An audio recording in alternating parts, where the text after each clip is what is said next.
Não gosto que forcem afeto com pessoas que não criaram nenhum tipo de laço afetivo comigo. Realmente isso acontece muito dentro da família. Eu me lembro que eu tinha uma tia que todas as vezes que ela ia dar um pedaço de bolo, alguma coisa pra gente, a hora que ela ia dar, ela falava assim, mas fala que ama a tia. Não. Não, não, não, não, não. E aí, eu acho que eu trouxe isso pra vida adulta. Então, eu não gosto que a pessoa, ela force um afeto sem ter criado nenhum laço afetivo comigo. Então, sabe aquela pessoa que, ai, vem cá, e começa a me abraçar. Eu não sei explicar pra vocês como eu me sinto mal com isso. Obviamente, tem gente que me chama de fria e tudo mais, mas não dá. Aquela pessoa que força a amizade, que força o afeto, que força a intimidade. Que é inclusive uma figura muito bem aceita porque muitas vezes nos nossos contextos o início da produção da amizade envolve fingir que já se é amigo, fingir que já se tem intimidade para aí de fato agir conforme uma pessoa que é íntima. Oi, meu nome é Vinícius Siqueira, sou mestre e doutorando em Educação e Saúde pela Unifesp e aqui eu falo de análise do discurso e teoria social. Sempre que você vê uma entrevista de um gringo, algo nesse sentido, um gringo que veio para o Brasil, um gringo que fala sobre o Brasil, ele vai dizer que as pessoas são muito receptivas, calorosas, que existe essa coisa que é difícil de encontrar nos outros lugares porque as pessoas são mais fechadas.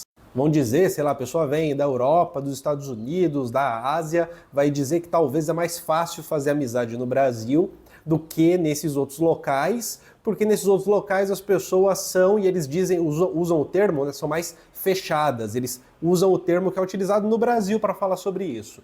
E eu lembro de ter escutado um alemão falando sobre isso, e ele chegou a dizer que o brasileiro mais fechado é muito mais aberto do que um alemão médio, por exemplo.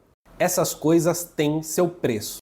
O preço disso é essa forçação da intimidade que muitas vezes é difícil de se colocar uma distância, é difícil de dizer um não, é difícil de botar um limite, porque para esse tipo de coisa, inserir limite é muito mal visto no Brasil. É muito mal visto inserir limite para quem está forçando a intimidade, forçando a amizade. Porque parece ser algo bom, parece ser algo natural, parece ser assim mesmo. Parece que quem está dificultando a coisa boa é você que está sendo chato, botando limite nos outros.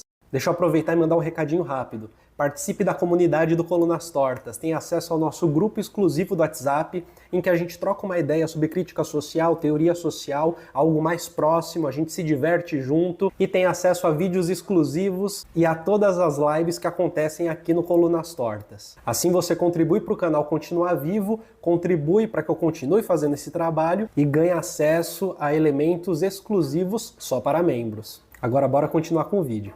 Em geral, botar limite já é uma coisa tensa e complicada no nosso dia a dia, grosso modo, dia a dia brasileiro, grossíssimo modo, né? Já é uma coisa complicada, já tem os seus limites, em maior ou menor grau é o tipo de coisa que a gente precisa ficar sempre andando numa corda bamba e lidando com algo que a gente chama de jogo de cintura. Precisa ter um jogo de cintura para situações.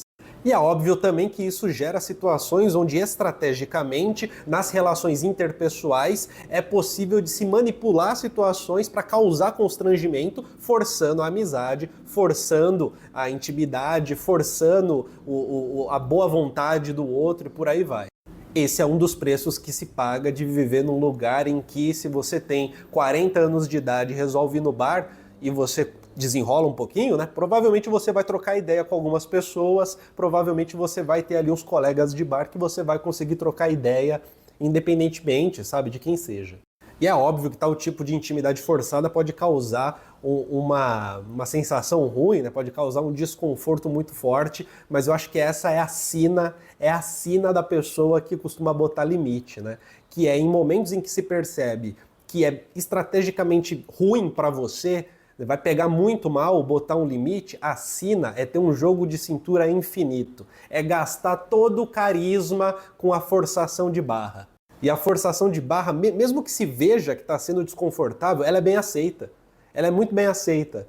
Então assim, tudo se passa como se você está se sentindo mal, o problema é teu, né? Não é do outro que está forçando a barra. É interessante também que esse padrão de aproximação, de forçação de barra, cria um padrão de sociabilidade muito específico, que é aquele que sempre que algo educado acontece, ele precisa ser pressuposto do amor.